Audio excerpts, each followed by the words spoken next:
But then the next question arose, if Vasco did not discover the sea route to India, then who did and when? So a little more reading threw up another surprise. Alexander's army had a walkover in Egypt, and it was a chance victory in Persia, in Persepolis, a chance victory. They faced their first real fight with a small chieftain, Porus, on the Indian border.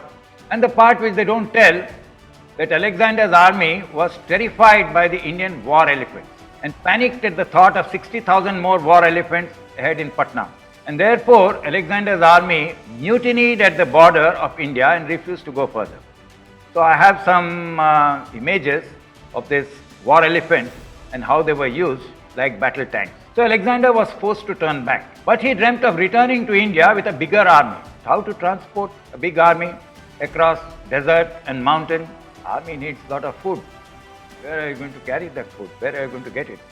So these deserts and mountains were a natural barrier for coming to India, and he wanted to circumvent that. And so he thought of using the sea route to India, of which he had heard because it was known in his time. In fact, he sent his general Nearchus to find the sea route to India. Nearchus crept along the coast and managed to reach Africa, Alexandria. So the sea route to India was known even in Alexander's time. Romans traded extensively with India, and many hoards of Roman coins have been found along the western coast. There are archaeological finds. Strabo said that 120 ships sailed annually between India and Alexandria. Pliny complained that trade with India was draining half the wealth of the Roman Empire. In fact, the port of Lothal existed even in Harappan time, at least 1,000 years before Alexander. My superior British school text still taught that Vasco discovered India.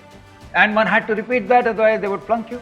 That's the rule in the school. You have to repeat what the text says, whether it makes sense or not.